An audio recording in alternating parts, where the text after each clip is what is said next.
You can take your horse. I can walk, anang Luciana, at mabilis na ipinag-ikis ang mga braso sa tapat ng kanyang dibdib, habang nakataas pa rin ang isang kilay sa binata. Mabilis namang sumilay ang nakakaasar ng ngiti sa mga labi ng binata, pagkway tinanggal ang tali ng kabayo mula sa maliit na puno. Come on, senyorita. I bet you can't walk along the whole hectare of this hacienda, anang Clyde sa dalaga. Mas lalo lamang nangunot ang noo ni Luciana. Try me, Clyde. You don't know me at all, anito at mas lalo pang nagtaas noo sa preskong lalaki. Okay, si Tulo dices mi mujer, saad ng binata, at mabilis na sumampa sa mataas na kabayo. Agad namang napaatras sa kinatatayuan niya ang dalaga, nang biglang umangat ang dalawang paa ng kabayo at nag-ingay iyon. Woo! Easy boy. She's Senyorita Luciana. Okay. Anang Clyde na hinimas-himas pa ang bandang leeg ng kabayo, pagkway tumigil ito na tila ay naiintindihan ang sinasabi ng binata. Are you sure you don't want to try the horseback riding, senyorita? Muling tanong ni Clyde. No, I'll take the walk. Just lead me the way, ani Luciana at mabilis na tinalikuran ang binata, at nagmamarchang naglakad papalayo rito. Dinag niya mula sa kanyang likuran ang mabagal na mga yabag ng kabayo, habang tahimik naman ang binata na nakasampo roon. Alam ni Luciana na sa kanya nakatitig ang binata, dahil nararamdaman niya ang dalawang pares ng mata mula sa likuran niya. Tama nga siya, nang pagbaling niya sa binata, ay nahuli niya itong nakatingin nga sa direksyon niya. I said lead me the way. Hindi ko alam kung saan mo ako dadalhin, bakit ako ang nauuna sa iyo? Pagsusungit nito at agad namang tumigil sa paglalakad. Sorry senyorita, anang binata at hinela ang tali sa leeg ng kabayo, para ikambyo yun at nagpatiuna sa dalaga. Napapabuga na lamang ng malalim na buntong hininga ang dalaga, dala sa inis na nararamdaman sa lalaki. Aminado siyang unang plano niya ay palpak kaagad. She needs to think new plans para sa binata. And next time, Luciana will make sure na siya naman ang mananalo sa kanilang dalawa. Hurry up senyorita, hindi sanay na maglakad ng mabagal ang alaga ko. Mainipi ng alaga ko, dinag niyang saad ni Clyde na bumalik pala sa harapan niya. Wala tuloy nagawa ang dalaga, kundi tumangala rito, dahil sa taas ng kabayong nasa harapan niya. Kunot noo niya itong tinapunan ng tingin maging ang kulay brown na dambuhalang kabayo, Grizzly. Grizzly rin ang pangalan ng alaga nitong kabayo. Tanong ng isipan ni Luciana. Bigla niya tuloy na alala ang alaga niyang aso sa bundok. Namiss niya tuloy iyon. Are you okay? Antag na tanong sa kanya ng binata, nang bigla na lamang siyang napatulala sa kabayo. Malayo pa ba ang pupuntahan natin? Sa halip ay tanong nito sa lalaki, at muling nag-iwas ng tingin dito. As you can see, malawak masyado ang lupain na pagmamay-ari mo senyorita Luciana. Hindi mo ito malalakad ng ganun lamang kabilas, at ganun lang kadali.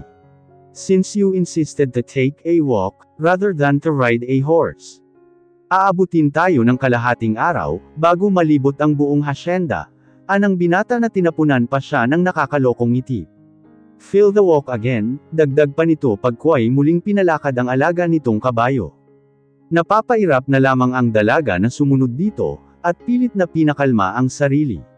She has no other choice. Ginasto niya ito. Ito ang pinlano niya kanina, para gantihan ang binata. Pero nakikinita na niyang siya ang magsasuffer ngayon, dahil sa sariling patibong.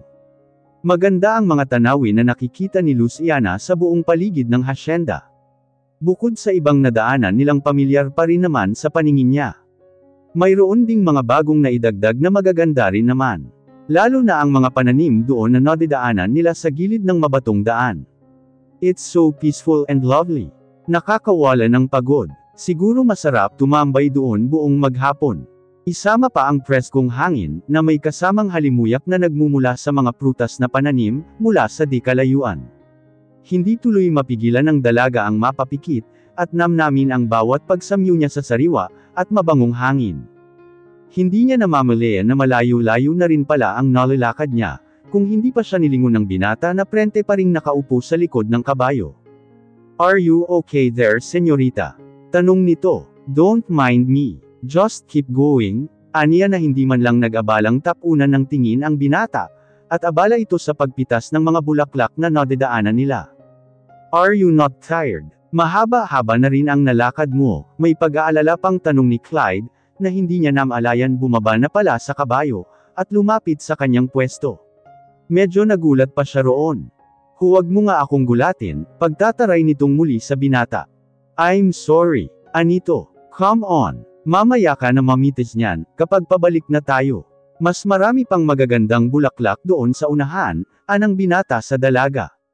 Mabilis namang nagningning ang mga mata ni Luciana, nang marinig ang tinuran nito. Oh, Luciana really loves flowers. Isa sa mga naging libangan niya roon sa bundok noon pa man, ay ang magtanim ng sari-saring bulaklak. Let's go, aniya at mabilis na tinalikuran ang binata. Tahimik namang napasunod dito si Clyde, habang hila-hila ang tali ng kabayo sa isang kamay niya. Hindi na siya nag-abalang muling sumampo roon. Nakakahiya naman sa dalaga, siya itong lalaki pero siya naman itong parang hindi sanay sa pagod, at malayo ang paglalakad. Hanggang sa marating nila ang kabilang dulo ng lupain na pagmamay-ari ng mga Cervantes. Tama nga ang binata, mas maraming magagandang bulaklak doon, na siyang ikinatuwa ng dalaga. You really love flowers, huh? Tanong ni Clyde, na tila ay naaaliw pang pagmasdan ng dalaga, sa ginagawa nitong pagpitas ng mga bulaklak. Yeah. I love flowers, very much. Nakangiting sagot nito, at bahagya pang lumingon sa gawin ni Clyde. That 3-second smile. Finally, sa wakas ay nasilayan rin ni Clyde ang ngiti sa mga labi nito. It's not fake, Clyde sure about that. Magmula noong unang beses niyang makita ang dalaga, he never saw Luciana wearing those beautiful smile. Kaya para sa kanya, that moment was perfect. Mas nang ibabaw ang ganda ng dalaga, dahil sa matamis ng ngiti nitong saglit, na gumuhit sa mga labi. Sonrisa perfecta, mi senyorita, wala sa sariling sambit ng binata, habang nakangiting nakatitig ng mataman sa direksyon ni Luciana. Kunot-noo naman itong napabuling sa gawin ng binata, nang hindi nito maintindihan ang mga katagang binitawan nito para sa kanya. Excuse me, perfect smile. I never knew you had that perfect and beautiful smile. Turan nito, mabilis na nag-init ang pisngi ni Luciana, nang may biglang mabuhay na kakaibang kilati sa kaibuturan niya, dahil lamang sa mga itinuran ni Clyde. So straightforward. Isama pa ang nakakailang na mga titig nito sa kanya sa mga sandaling iyon. Maling-alinga tuloy na talikuran niya ito at iwan doon mag-isa. Hindi na ituloy ng dalaga ang nais na sabihin, nang biglang inisang hakbang ni Clyde ang pagitan nilang dalawa. Halos maputol pa ang paghinga ni Luciana, dala sa labis na pagtahip ng kanyang dibdib. Kaba na hindi niya maintindihan kung bakit. Maya-maya ay pumitas ng isang bulaklak ang binata, at inilagay iyon sa gilid ng kanyang tainga. Tila ay napaso pa ang dalaga, nang maramdaman ang pagsayad ng kamay nito sa balat niya sa tainga. Wala sa sariling napapalunok na lamang ito ng laway, upang tanggalin ang panunuyo ng lalamunan, at pilit pinatatag ang mga tuhod niyang tila, ay naging jelly ace bigla at ramdam niya ang pamlalambot niyon. Eres hermosa mi senyorita. Mahinang sambit ni Clyde sa tapat ng mukha ni Luciana, na siyang naging dahilan upang maamoy ng dalaga ang mabango niyang hininga, na tumatama sa ilong nito. Kay bango na tila ay nakakawala iyon ng pagod, at nakakagaan ng pakiramdam. Maging ang mainit nitong katawan na bahagyang dumikit sa kanya. Ramdam ni Luciana ang matigas nitong mga muscles sa braso at tiyan. What do you think you're doing? Kandautal na tanong ni Luciana sa binata, pagkuway sinubukan ay atras ang mga paa mula rito. Ngunit sa kasamaang palad, agad siyang nawalan ng balanse. Kung hindi nga lamang naging maagap ang aksyon ni Clyde, sigurado siyang babagsak siya sa mabatong daanan. Careful! Anang Clyde na mabilis na nahuli ang baywang niya. Maging ang isang palad niya. Tinatambol ang dibdib ni Luciana sa hindi malaman na dahilan, she can't explain why she need to feel like this, gayong si Clyde lang naman ang nasa harapan niya ngayon. Ang mapupungay na mga mata nitong kulay abo, na matamang nakatitig sa kanya. Tila nang aakit at nang hihipnotismo sa kanya. She can't take her eyes off from Clyde. She can even saw her reflection, from those pair of eyes. Ang sarap sa paningin at pagmasdan ng maningning nitong mga mata. Hanggang sa maramdaman niya, ang kamay nitong masuyong humaplo sa pisngi niya, na hindi alam ni Luciana kung paanong nangyari, at kay bilis lamang na nakapunta roon. Ang dahan-dahan na pagbaba ng mukha nito, papunta sa mukha niya, habang hindi pa rin inaalis ang paningin sa kanyang mga mata. Clyde, aniya at mabilis na naitulak ito sa dibdib, nang sa wakas ay bumalik siya sa sariling katinuan. I'm sorry, lo siento senyorita, mabilis na hingin paumanhin ng binata na kagaya niya, ay bigla ring naguluhan sa mga nangyari. Okay ka lang? Antag na tanong ni Clyde sa dalaga, habang nakaupo ito sa damuhan sa ilalim ng punong mangga. Yeah, thanks. Anang Luciana at muling ibinalik ang paningin sa mataas na falls, kung saan maririnig at makikita ang malakas na lagaslas ng tubig, mula sa itaas ng bundok. Muli na naman itong nagpakawala ng malalim na pagbuntong hininga, na siyang ikinakunot naman ng noo ni Clyde. I know we're not okay, but you can share your problems with me, ani Clyde at walang palem na umupo isang di pa ang layo mula sa pwesto ng dalaga. Ilang segundo pang nanahimik ang dalaga, bago ito muling nagbaling ng tingin sa gawin ng binata. Seryoso ang hitsura, na hindi mahulaan ni Clyde kung ano ang iniisip nito, sa mga sandaling iyon. Like the old spoiled brat Luciana, suot na naman sa mukha nito ang pagiging cold, matare at masungit nito sa binata noon pa man. Papa asked me a favor anito. Agad namang napatungo-tango ang binata, nang maintindihan ang nais nitong sabihin sa kanya. Like Don Ramon favor to him. I see, anito. I know naman na hindi ka papayag sa gusto ng papa mo. You hated me too much. Para payagan ang kahilingan niya sa'yo, I understand. Una pa lang naman nang sabihin sa akin ng Don Ramon, na pakasalan kita, I know to myself it won't happen. Never, ever. I thank you for that. At least, alam mo na una pa lang ay hindi talaga ako papayag sa gusto ng papa. I hate you forever Clyde. And it won't change, anang Luciana habang matamang nakatitig sa mukha ng binata. Si Clyde ang kusang nagbawi ng tingin, mula rito nang bahagya siyang makaramdam ng kirot sa kaibuturan niya, dahil sa mga itinura nito. Clyde doesn't care kung magpapakasal ba sa kanya si Luciana o hindi. Alam naman niya yun una pa lang. Nasaktan lang siya sa sinabi nitong, Luciana will going to hate him forever. Sa mga katagang iyon, wala na talaga siyang pag-asa, na makuha ang loob ng dalaga. Are you tired? Pwede na tayong umuwi kung gusto mo, anang binata matapos ang ilang saglit, na katahimikan sa pagitan nilang dalawa. Walang imak at tahimik na tumayo mula sa pagkakaupo niya si Luciana, at agad na nagpatiunang naglakad sa binata. Kagaya kaninang maglibot sila sa hasyenda, naglakad muli ang dalaga pabalik sa mansion. Hindi na rin naman siya inalok ng binata, kung gusto nitong sumampa sa kabayo, para hindi na mahirapan sa paglalakad. Kagaya niya ay tahimik lang si Clyde, habang hila-hila nito ang tali ng kabayo. Hanggang sa marating nila ang mansion. Ang Don Ramon mismo ang unang sumalubong sa kanila sa bulwagan pa lamang. How's the bonding time together? Nakangiting tanong nito sa dalawa, habang magkasunod na naglalakad papasok sa malaking pinto ng mansion. Why? Hindi ba naging maganda ang pamamasyal ninyo? Why a long face, iho? Why a serious face, hiha? Tanong nitong muli na ipinagpalipat-lipat pa ang nagtatakang hitsura nito sa dalawa. I'm tired papa. Sa kwarto na po ako, anang Luciana at walang palem na muling naglakad, para tunguhin ang mataas na hagdan at pumanhik. What's wrong? Baling na tanong nito sa binata, matapos sundan ng tingin ang anak. Nothing. Siguro nga napagod lang siya. I'll go upstairs Don Ramon. Magpapahinga na rin po ako. Excuse me, saad ng binata matapos tapikin sa balikat ang matanda, at iniwan itong mag-isa roon. Napapailing na lamang ang matandang Cervantes, na sinundan ng tingin ang binata. What happened with the two of them? Hindi kaya nag-away na naman sila dahil sa pakiusap ko. Tanong nito sa sarili. Kinabukasan maaga pa lamang ay nagising na si Clyde, para muling magpapawis at maglibot sa hasyenda. Bandang alas 7 ng umaga, nang makabalik ito sa mansion. Nagtataka pa ito habang papasok sa malawak na sala, nang mapansin ang hindi pamilyar na sasakyan, na nakaparada sa tapat ng bahay.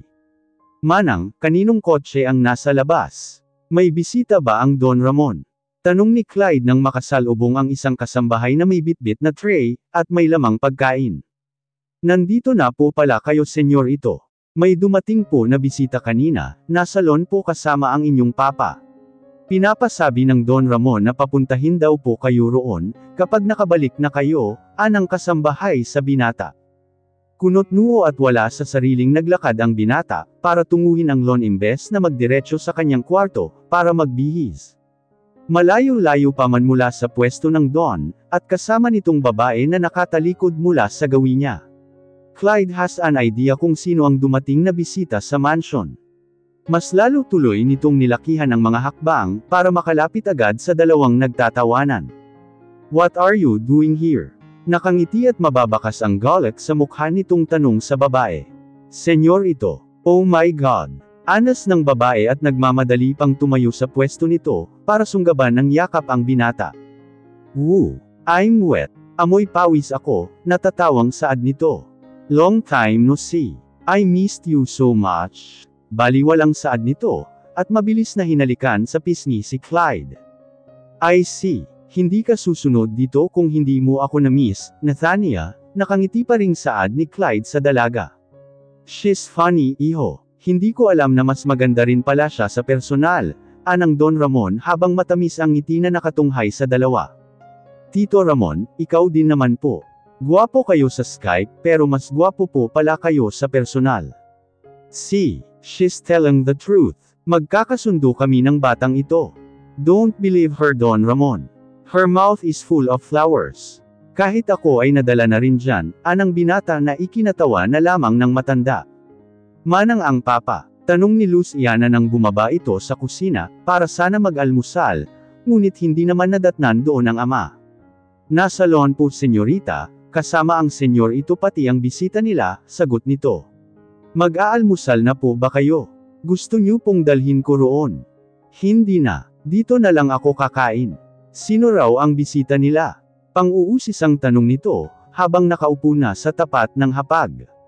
Kaibigan daw po ng senyor ito. Galing ng Spain, magbabakasyon daw po rito sa hasyenda. Napatangu-tango na lang ang dalaga sa nalaman. Hindi na rin ito nagyusi sa pangmuli, at itinuon na lamang ang pansin sa pagkain nito. Pagkatapos ni Luciana na mag-almusal, lumabas ito ng kusina, para sana bumalik na sa kanyang kwarto.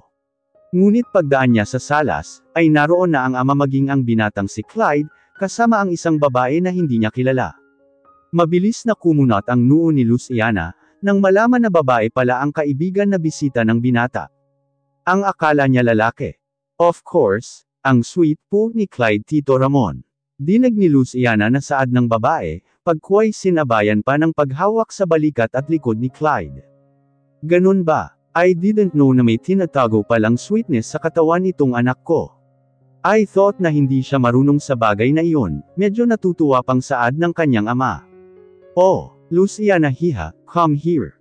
Para makilala mo ang bisita ni Clyde, anang matanda, nang makita nito ang anak na akma ng tatalikod, para pumanhik sa hagdan. Mabilis din namang napabaling ng tingin ang babae sa gawi ni Luciana. Is she your daughter, Tito Ramon? Yeah, may yun nagkahiha. She is Luciana, pagpapakilala nito, habang naglalakad pa ang dalaga palapit sa kinaroroonan ng ama. Agad namang tumayo sa sofa ang babae, at ubod tamis ang ngiti sa mga labi, na hinarap ang anak ng Don. Hi, I'm Nathania, nice to meet you. Anito at mabilis na inilahad ang palad kay Luciana. Hi, tipid na bati ng dalaga, ngunit hindi naman nag-abalang tanggapin ang pakikipagkamay ng huli sa kanya. Halos sabay pang nagkatinginan ang Don Ramon maging si Clyde, dahil sa ugaling ipinakita ng dalaga sa kanilang bisita. I hope na mag-enjoy ka sa pananatili mo rito sa Santa Isabela hiha. I'm happy na makita ka ng personal, mabilis na saad ng Don, upang agawin ang atensyon ng dalawang dalaga. Thank you po, Tito Ramon. Welcome hiha, Ania, hiha, princess. Aalis po ako papa. Pasabihan na lang po si Habib na ipagmaneho ako, anang Luciana para putulin ang iba pang nais sabihin sa kanya ng ama, pagkway mabilis itong tumalikod at hindi man lang nagpaalam. I'm sorry for the attitude Nathania, hingin pa umanhin ni Clyde sa dalaga. No, don't mention it. Remembered, sanay ako sa mga pang-snob sa akin sa Spain. Mas malala pa nga dun eh. Turan ng dalaga na hindi pa rin nawawala ang matamis ng ngiti sa mga labi. Mabuti kung ganun hiha. Hayaan mo at magkakasundo rin kayo ng anak ko, habang narito ka sa mansion. Mabait yang si Luciana. I'm looking forward to it, Tito Ramon. Nanahimik na lamang si Clyde, habang nasa tabi ng dalaga, ngunit lumilipad naman ang isip papunta sa dalagang si Luciana.